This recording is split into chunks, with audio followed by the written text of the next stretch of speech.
J'ai vraiment une semaine qui est très chargée. Une autre créatrice chez qui je ne commanderai plus. Ici, tu as Chat de Logarithme et Aquarelle, mais elle a changé de nom de marque récemment. Donc, hello, je me rends compte qu'on est mardi et que je n'ai pas filmé hier. Super. Encore une fois, j'ai oublié. Bon, j'ai quand même une bonne excuse, c'est que je travaille beaucoup sur la com de mon kit crochet, comme il est en précommande jusqu'au 8 mai, donc autant te dire que ça me demande quand même beaucoup de temps. Donc la seule chose que je vais te raconter aujourd'hui, c'est que j'ai eu une seule branche dans mes haricots verts. Si tu sais pas de quoi je parle, il faut que tu ailles voir les vlogs il y a 2 semaines. C'était très important, très intéressant comme sujet. Et voilà, aujourd'hui je bosse à fond sur la com du kit crochet, donc j'ai pas trop le temps de parler. Mais voilà, je pense que tu verras beaucoup de choses sur Instagram notamment. Hello, j'espère que tu vas bien. Là, comme je te le disais, j'ai vraiment une semaine qui est très chargée, donc je prends pas vraiment le temps de te parler de choses parce que je suis un peu dans le jus jusqu'à demain pour les précommandes de mon kit crochet. Donc voilà, c'est un petit peu la folie de mon côté parce que bah, je communique beaucoup, je prépare en avance quelques petites choses par rapport aux commandes qu'on m'a déjà passées. Et puis j'attends qu'on me commande encore d'autres kits, voilà. J'ai bon espoir, on verra. Hello, aujourd'hui je te montre mon bureau. Il y a une partie de mon atelier que tu vois tout le temps, c'est la partie qui est sur laquelle je peux rester debout, là où j'emballe les commandes notamment. Donc ça c'est vraiment une partie qui est très décorée avec les cadres que tu vois vraiment souvent dans mon feed Instagram notamment. Pas beaucoup en vidéo YouTube mais pas mal sur mon feed Instagram. Et donc aujourd'hui, j'avais envie de te montrer mon bureau. C'est vraiment mon espace créatif, là où la plupart de mes idées naissent. Mon bureau, je l'ai organisé d'une certaine manière. Donc je vais te montrer un petit peu ça. Et je l'ai redécoré récemment. J'avais envie qu'il représente vraiment mes pensées du moment, ma joie de vivre actuelle. J'avais vraiment envie d'être sur quelque chose de très pétillant et avec beaucoup de touches de rose. Donc j'ai accroché pas mal de souvenirs que j'ai ramenés de Corée du Sud. J'ai gardé, ajouté, enfin j'ai fait un petit mix aussi de beaux souvenirs que j'ai avec des créateurs que j'adore. Donc ça, je vais te montrer tout ça en plan un petit peu plus serré juste après. Et je vais te montrer aussi la partie un petit peu plus perso quand même, qui représente tout ce que j'utilise pour le scrapbooking, pour le junk journal. Et voilà, c'est parti, je vais te montrer ça. Donc voilà, là tu as vraiment la base de mon bureau. Il s'y passe plein de choses. Il faut vraiment que je te montre chaque endroit du bureau. Donc tu as déjà cette base ici, donc le plan de travail on va dire. Là, j'aime bien avoir des petits papiers sous la main. Déjà, je trouve que c'est hyper inspirant d'avoir ces papiers plutôt qu'une base comme ça, base bureau. Donc ça vraiment, ça m'inspire beaucoup plus. Ça me motive, je sais pas pourquoi, mais voilà, j'aime bien et j'aime bien avoir plusieurs motifs.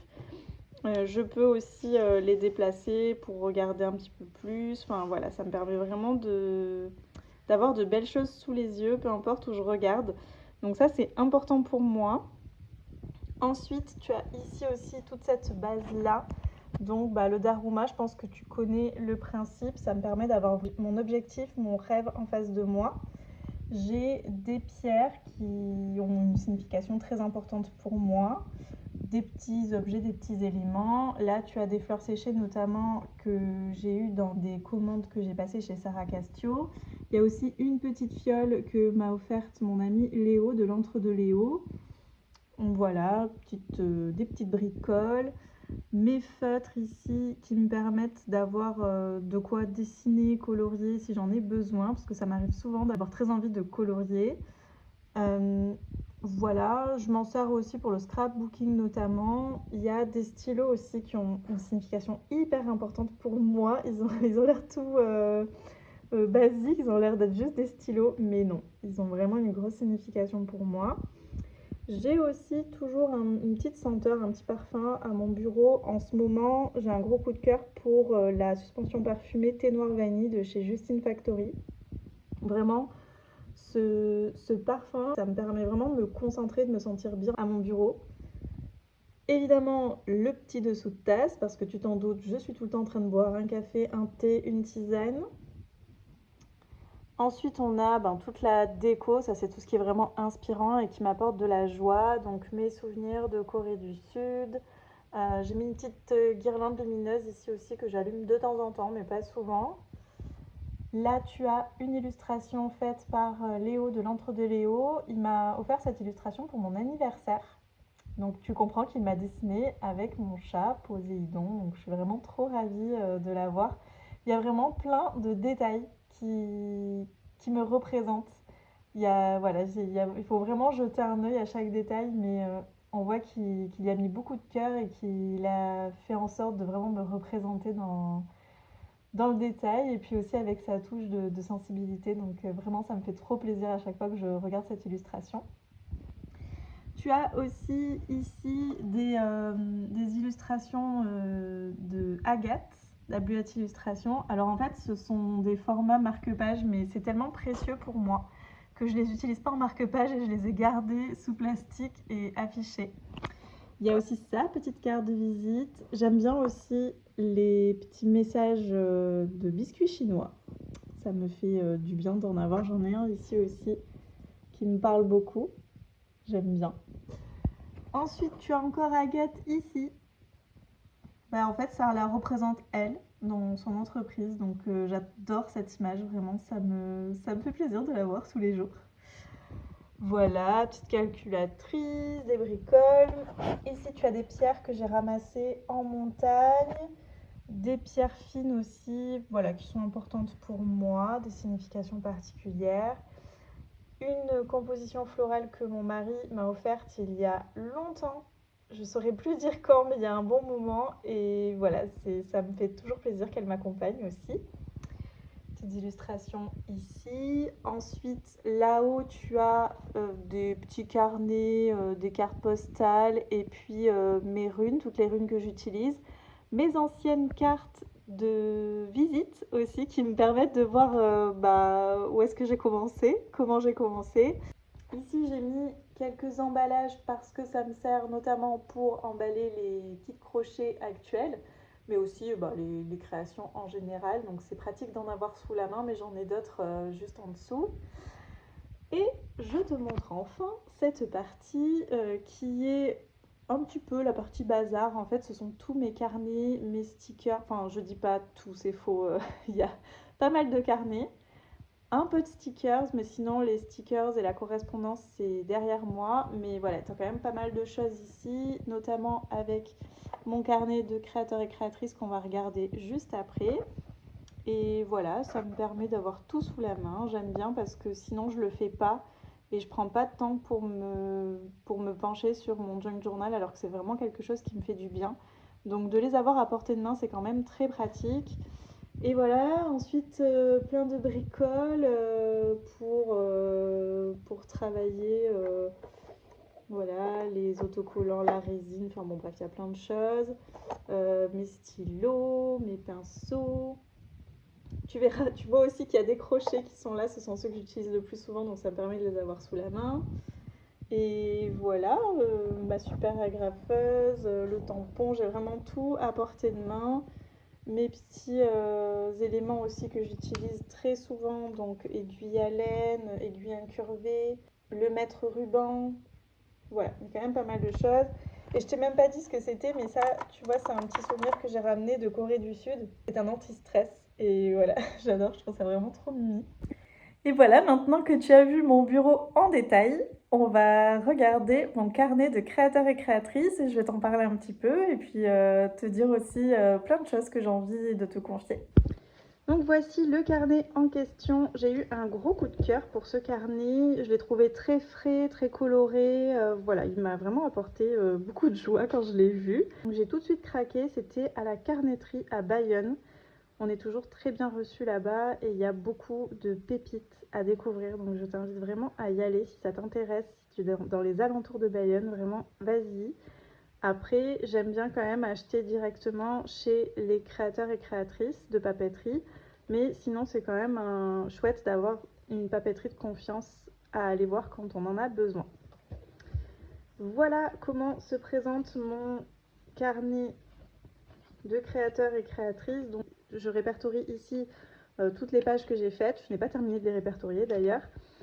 Mais voilà, pour te donner un petit aperçu, ici tu as Un brin délicat, c'est une créatrice de fleurs séchées. Je ne vais pas tout ouvrir, je pense, parce que ça va faire beaucoup, mais tu pourras voir aussi, j'ai fait un reel Instagram dans lequel j'ouvre les pages vraiment dans le détail. Là, tu as Agathe d'WH Illustration. J'avais déjà fait, je t'en ai déjà parlé juste avant. Ici, tu as Sarah Castio, chez qui j'achète mes sacs à main.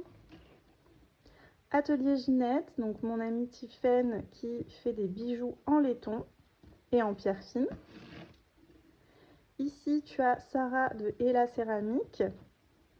Donc elle, tu t'en doutes, elle crée de très belles céramiques. Ensuite, ici, tu as Lucille d'Atelier Amae. Elle crée des céramiques et j'ai des runes de chez elle, des runes de sorcière. Ici, tu as Chat de Logarithme et Aquarelle, mais elle a changé de nom de marque récemment. Donc la prochaine fois que je passerai commande chez elle, je créerai une nouvelle page et je te la montrerai. Elle s'appelle Chaos d'étoiles maintenant. L'antre de Léo, donc Léo, mon ami, dont je te parlais, qui est le seul créateur dans ce carnet pour le moment. Donc voilà, je pense que j'ai bien représenté son univers. Tu vois, à chaque fois, je m'inspire de l'univers du créateur ou de la créatrice, mais j'y apporte aussi ma touche personnelle, c'est-à-dire ce que moi j'ai ressenti par rapport à cet univers, ce que ça a réveillé en moi. Voilà, je trouve que c'est important de pouvoir l'exprimer sur le papier, en tout cas pour moi. Ici, tu as Axel de Dame d'éclat. Donc elle, pour elle, ce sont des bijoux. D'ailleurs, je n'ai pas dit pour Léo, mais hop, Léo, ce sont des illustrations. Voilà, il fait en fait, je l'en ai aussi, je l'ai dit tout à l'heure. Donc, il fait des illustrations, un petit peu de création à côté aussi, des broches, des petites poteries, mais il fait essentiellement des illustrations. Donc, je parlais d'Axel de Dame d'éclat, donc elle qui fait des bijoux, mais qui vient tout juste d'arrêter son entreprise. Donc voilà, je trouve ça dommage, c'est triste, mais voilà, des fois, il y a pas mal de créateurs autour de nous qui ferment. Donc j'avais beaucoup apprécié ma commande chez Axel, et puis c'est une très chouette fille. Donc voilà sa petite page qui la représente. Ici, tu as l'univers de Justine Factory. Donc, je t'en ai parlé tout à l'heure, c'est chez elle que j'achète mes suspensions parfumées et j'achète aussi des petites bougies chez elle. Ici, tu as Elodie de NHK Bijoux. Donc, elle fait des bijoux en bronze qui sont vraiment d'une qualité incroyable et qui sont magnifiques.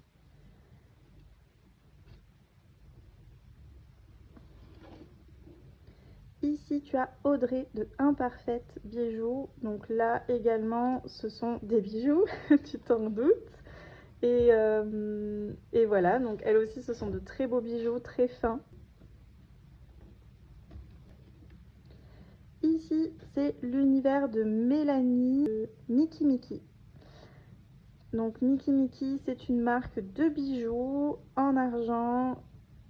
Et tu vois qu'il y a vraiment un thème d'océan. Voilà, elle est vraiment très liée à l'océan, à la sauvegarde de l'océan. J'adore qu'il y ait un engagement aussi derrière une marque. Et voilà, l'univers de Mélanie.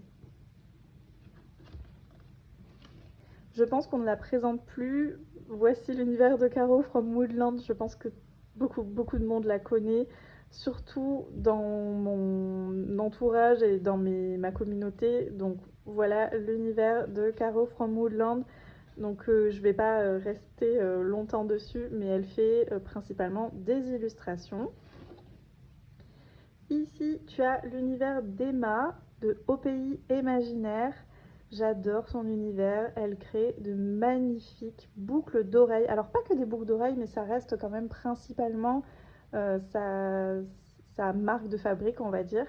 Donc des boucles d'oreilles en résine. Elle crée les moules aussi avec son compagnon et tout est incroyable, tout est beau, tout est frais, tout est dans la bonne humeur, dans la joie. J'adore son univers, je me retrouve vraiment dans son univers. Je me sens bien quand je regarde son contenu. Donc pareil, je t'invite à la découvrir si tu la connais pas encore. C'est vraiment une très chouette fille et qui fait un travail très minutieux. Ici, tu as l'univers de Faustine, de Amazed by Design. Donc Faustine, elle crée aussi principalement des boucles d'oreilles en argile et elle crée aussi des emporte-pièces et des motifs pour les créatrices et créateurs de bijoux. Donc je trouve ça hyper chouette, elle a une double casquette on va dire.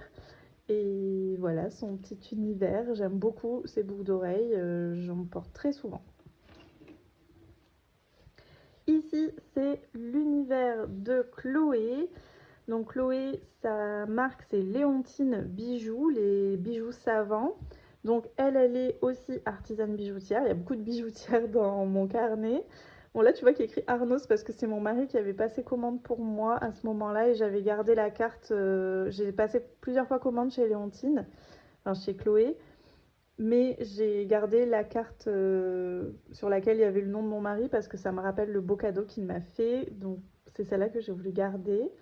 Là, on est vraiment sur un univers un petit peu plus mystérieux, ésotérique. Elle travaille notamment l'argent, en grande partie, et les pierres fines.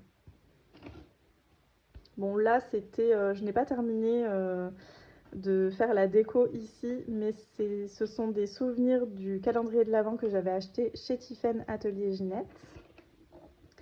Ici, tu as Pisti Création, c'est Rachel qui fait de la couture.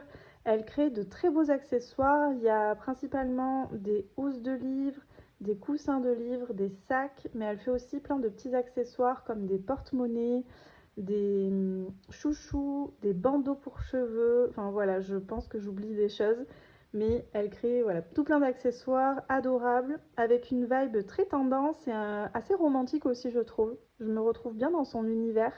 Il y a vraiment quelque chose de frais, de tendance, de lumineux.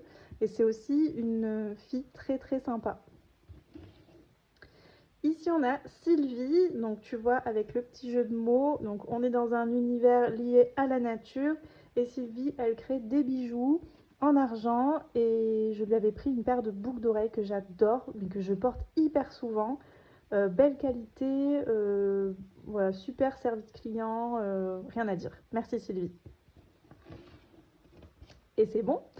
On en est à la fin du carnet. Je n'ai pas terminé. Un peu de retard sur des pages que j'aurais dû faire depuis un moment à propos d'autres créatrices chez qui j'ai commandé. Mais c'est vrai que j'ai pas toujours le temps de le faire parce que j'aimerais aussi me consacrer à mon propre junk journal quotidien. Donc voilà, ça fait quand même pas mal de travail, même si c'est un plaisir. Ça prend du temps et il faut trouver le temps de pouvoir le faire. J'espère que ça t'a plu. Et puis, si tu es créatrice, n'hésite pas à partager ton univers en commentaire. Ça me fera plaisir d'aller voir ce que tu fais et peut-être que je passerai commande si je craque. Voilà, j'espère que ça t'a plu de découvrir mon carnet spécial créatrice et créateur. Pour le moment au singulier, mais peut-être qu'il y en aura d'autres prochainement.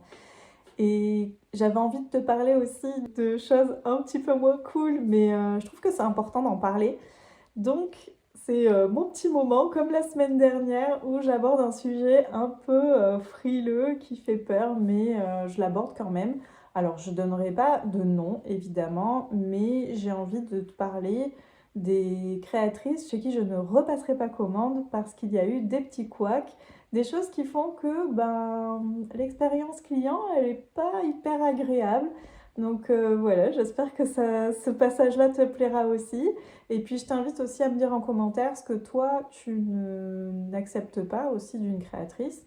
Ça peut arriver qu'il y ait des choses qui soient rédhibitoires pour soi, pas forcément pour les autres. Mais ça m'intéresse aussi de savoir ce qui est rédhibitoire pour toi. Moi, ça peut m'aider aussi à améliorer mon expérience client, même si je pense que j'essaye quand même de faire au mieux à chaque fois. Mais voilà, j'espère que ça te donnera l'occasion aussi de toi t'exprimer sur le sujet. Donc pour ma première expérience que j'ai envie de partager avec toi, c'était chez une créatrice on va dire, d'accessoires. Comme ça, je vais pas trop la pointer du doigt. Donc c'était des accessoires à porter. Et j'adorais vraiment ce qu'elle faisait. Ça me passionnait, c'est le genre de choses que je pourrais faire moi-même, mais en fait je trouve ça tellement beau et tellement personnel comme univers qu'elle représentait que j'ai eu envie de commander chez elle, même si je connais la technique et que j'aurais pu le faire moi-même. Donc je sais le temps que ça prend de fabriquer, je trouve que le prix il était assez correct, en tout cas je pense qu'elle se rémunérait avec ce prix-là. On était autour d'une cinquantaine d'euros pour l'article. Donc j'ai commandé cet article et au moment des frais de port, c'était 7 euros de frais de port. Alors des fois, c'est assez dérangeant de payer 7 euros de frais de port, mais moi je pars du principe, moi maintenant tu sais que mes frais de port, je m'en cache pas, ils sont à 6 euros et c'est parce que j'envoie en Colissimo, parce que c'est ce qu'il y a de plus sûr en tout cas au vu de l'expérience que j'ai jusqu'ici, c'est vraiment ce qu'il y a de plus sûr pour moi. Ça me rassure d'envoyer en Colissimo. C'est très rapide. En plus, il y a quand même toujours une compensation financière s'il y a une perte, un problème. Et du coup, je t'envoie un colis, mais un colis qui est beau, qui est qualitatif. J'achète chez des vrais fournisseurs, j'achète pas n'importe où. Mes bases de colis en carton et aussi tout ce que je mets à l'intérieur. Donc ça, c'est important pour moi. Quand tu payes des frais de port, tu payes l'emballage. En général, tu payes, oui, la course, ce que représente le prix d'un envoi. Par exemple, un envoi, là, je crois que c'est 5,49 € si je ne dis pas de bêtises. Donc pour être tout à fait transparente avec toi, quand je t'envoie un colis basique jusqu'à 250 grammes, ça coûte 5,49 €. Mais moi, je vais payer des frais sur ces 5,49 € auprès de l'URSSAF parce que je suis obligée de déclarer cette somme. Donc forcément que je mets un petit peu plus. Et en plus, il faut aussi que je puisse un peu répercuter le prix du carton, de l'emballage. Donc c'est pour ça que je te fais payer 6 euros de frais de port jusqu'à 250 grammes. Et après, c'est un petit peu plus à mesure que tu rajoutes du poids. Donc voilà, pour être tout à fait transparente avec toi, voilà pourquoi ça coûte ce prix-là chez moi. Donc oui, 7 euros, psychologiquement, c'est pas très agréable à l'oreille, mais je me suis dit, bah allez, 7 euros de frais de port, c'est pas grave, sûrement que ça doit être très bien emballé, donc j'accepte. Je passe commande et alors, il y a eu déjà un premier souci, c'est que je n'ai jamais eu de suivi, si je me souviens bien. Là, je te parle juste avec ma mémoire, je ne suis pas allée chercher les faits, mais ce dont je me souviens, c'est que je n'avais pas de suivi. Et donc, j'attends, et puis au bout d'un moment, je me dis, bon, je sais que les créatrices, des fois, elles mettent du temps à fabriquer, elles mettent du temps à préparer les commandes si elles en ont beaucoup, donc je me suis pas trop inquiétée au départ. Au bout d'un moment, j'ai quand même envoyé un message, ça faisait longtemps que j'attendais. Honnêtement, je vais pas te dire un nombre de jours parce que je ne me souviens pas, mais ça faisait un bon moment que j'attendais, beaucoup de jours. J'ai donc envoyé un message à la créatrice pour lui demander à tout hasard si elle avait envoyé ma commande. Et il se trouvait que justement c'était le dernier délai pour récupérer ma commande. Donc heureusement que j'ai envoyé un message. Donc elle avait complètement oublié de m'envoyer le numéro de suivi. Et elle s'était pas rendue compte que je n'étais pas allée chercher le colis. Donc voilà, bon, c'est une première chose, ça peut arriver franchement à tout le monde, ça c'est pas ultra grave. Sur le moment, en fait, ça m'a pas alarmée. Je me suis pas dit, oh là là, je vais plus lui faire confiance. C'est pas grave, en fait, on est humain, on peut faire des erreurs. Donc ça, c'est pas grave. Et donc, je suis allée chercher mon colis. Colis, entre grosses guillemets, je vous dis ça parce que vous allez comprendre. Donc j'arrive à la poste, c'était à la poste, j'arrive là-bas et je dis que je viens chercher un colis et puis on me le trouve pas, enfin vraiment on le trouve pas. Et en fait c'était une enveloppe, c'était pas un colis. Donc déjà j'étais surprise. Et c'était une minuscule enveloppe blanche, une petite enveloppe bulle blanche, basique. Je suis pas contre le fait d'utiliser des emballages basiques, mais là, clairement, pour 7 euros de frais de port, je vais le dire comme ça, j'ai eu les boules. Je dis pas souvent ce genre d'expression, mais voilà, là, clairement, j'ai eu les boules. Et je me suis dit, mais j'ai payé 7 euros pour une enveloppe blanche, quoi. Voilà, j'étais vraiment surprise parce que je trouve que c'était pas mis en valeur. C'est quand même un article qui était beau, qui était unique, particulier. et il n'a pas du tout été mis en valeur dans cette petite enveloppe bulle. Ça m'a fait de la peine, clairement. En plus, il y avait beaucoup de signification derrière. C'était vraiment pour une occasion que je l'avais acheté. Donc, ça m'a dérangée. Ça m'a vraiment dérangée. J'ai envoyé un message à la créatrice. J'ai dit quelque chose du genre je suis allée chercher mon colis. En fait, c'était une enveloppe, mais est-ce qu'il vous arrive d'envoyer dans des colis? Et là, elle m'a répondu oui, pour les commandes de plus de tant d'euros, avec un petit clin d'œil. Alors, ça m'a pas plu, parce que pour un article, oui, je suis chez une créatrice, etc., il n'y a pas de souci. Je l'entends, moi aussi, je suis créatrice. Mais en fait, pour moi, elle me disait, à moi, la cliente, que j'avais pas acheté suffisamment sur son site pour mériter un emballage correct pour ce prix-là. Je l'ai vraiment senti comme ça. Peut-être que c'était pas du tout son intention, mais ça m'a pas du tout fait plaisir de lire ça. Et j'avais vraiment le sentiment de ne pas avoir dépensé assez chez elle pour mériter un bel emballage. Donc, comme je le dis, c'était peut-être pas du tout son intention quand elle m'a écrit ça, mais avec le petit clin d'œil à la fin, j'ai trouvé ça très condescendant et vraiment en mode tais-toi et quoi que tu dises, t'auras tort. Et voilà, ça m'a vraiment pas fait plaisir. Moi, j'avais attendu la sortie de sa collection, j'avais acheté dès le lancement, ça m'avait fait trop plaisir. Et finalement, ça m'a fait de la peine de me dire que j'avais pas vraiment été considérée parce qu'à ses yeux, j'avais pas dépensé assez chez elle. Alors que je trouve que pour un article, ça reste un budget, franchement, 50 euros, tout le monde peut pas mettre 50 euros comme ça dans un article dont on n'a pas besoin. C'est un article qu'on achète par plaisir, pour s'apporter de la joie. Et j'ai associé à cet article une pensée une émotion un peu négative. Du coup, je l'ai porté qu'une fois pour le moment. Ça me fait de la peine parce que c'était vraiment associé à quelque chose de très fort quand je l'ai acheté, comme je vous le disais juste avant. Et voilà, donc c'est compliqué comme situation, mais du coup, je ne commanderai plus chez cette créatrice et je ne suis pas allée plus loin dans la conversation.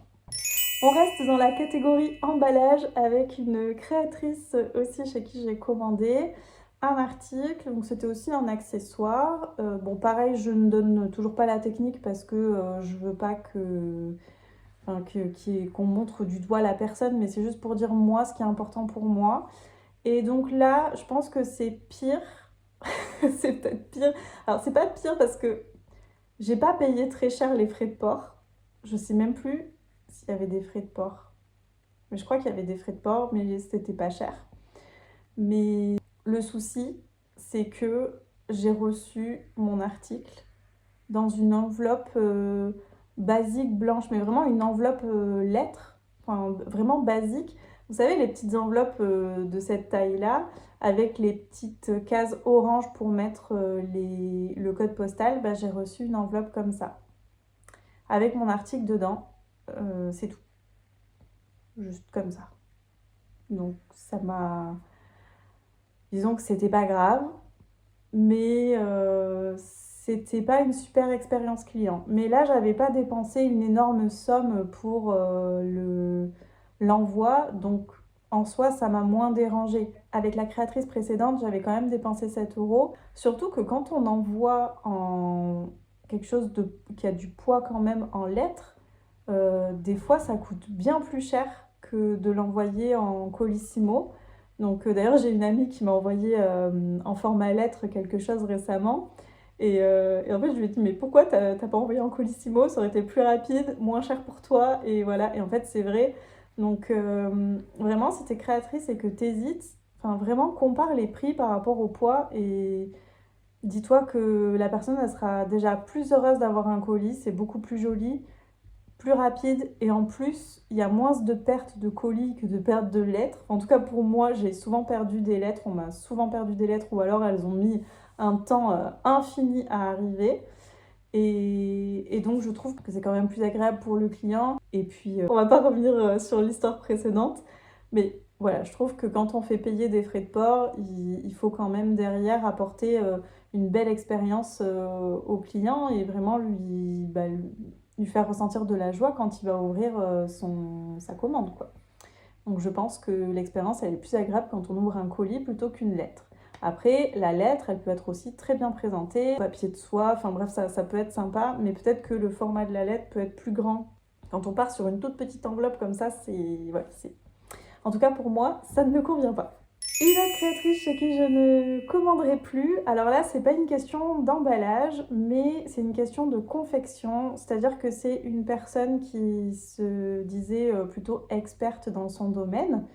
Ça fait quand même plusieurs années qu'elle vend beaucoup, vraiment, elle vend énormément. Je pensais voilà, qu'elle avait un vrai savoir-faire. Et c'est vrai qu'elle dit souvent que les commandes, des fois, elle n'a pas envie de les faire. Et en fait, ça s'est ressenti sur ma commande. Vraiment, je l'ai ressenti parce que j'étais très contente de ce que j'avais commandé. C'était une commande personnalisée. Les motifs, on va dire, me plaisaient, pour pas entrer dans les détails. Les motifs me plaisaient, mais la réalisation était vraiment pas correcte. Honnêtement, même moi qui ne maîtrise pas à la perfection cet artisanat, j'aurais pu le faire comme elle, voire peut-être mieux, alors que je suis persuadée que c'est quelqu'un qui connaît son artisanat, qui sait faire très bien les choses. Mais là, j'ai ressenti la flemme, j'ai ressenti le fait qu'elle n'avait pas forcément envie de faire ma commande à ce moment-là. Et voilà. Donc les finitions sont pas belles, sont tordues, sont vraiment pas correctes. Et certes, ce sont pas des prix hyper hauts chez elle, mais ça m'a fait de la peine de recevoir un produit qui n'était pas à la hauteur de mes attentes. Une autre créatrice chez qui je ne repasserai pas commande, en tout cas, enfin, j'hésite. J'hésite parce que j'aime beaucoup ses produits, mais j'ai eu un souci avec un de ses produits. Et en fait, elle n'a pas eu une démarche très commerçante, je trouve. Donc, je suis en réflexion parce que j'ai envie de recommander chez elle, mais en même temps, je trouve que c'est pas gentil de le dire comme ça, mais je trouve qu'elle mérite pas que je repasse encore commande chez elle parce que j'ai déjà passé plusieurs commandes, c'était pas qu'une seule. Et même si c'est pas des montants astronomiques à chaque fois, mais j'ai déjà passé plusieurs commandes chez elle. Et je trouve que quand on a une cliente un peu fidèle comme ça et qu'il y a un souci, c'est bien d'avoir un geste commercial quand il y a un souci. Enfin, même si la cliente n'est pas fidèle, d'ailleurs, s'il y a un souci, il faut faire quelque chose, c'est comme ça. Donc attention, je ne dis pas le client est roi, il faut tout accepter. Attention, loin de là, en tant que créatrice, en tant qu'artisan, on a quand même on est protégé aussi par des lois qui font qu'il y a des choses comme par exemple la personnalisation qui n'entre pas en compte. On ne peut pas comme ça se faire rembourser une personnalisation juste parce qu'on en a plus envie ou voilà. Il y a quand même beaucoup de choses qui nous protègent. Heureusement, merci. Mais là, ce qui m'a dérangée, c'est que je vais te mettre du contexte autour. J'ai eu un problème avec une création, en fait avec plusieurs, mais qui étaient réalisées de la même façon. Donc avec plusieurs créations, j'ai eu un problème. Et je lui ai dit gentiment, voilà, sans souci, hein, mais je lui ai dit, écoute, j'ai un problème, il se passe ça quand j'utilise ta création, donc que faire? Est-ce que c'est moi qui fais mal ou voilà? Et donc, le souci, c'est que. Alors, elle m'a dit.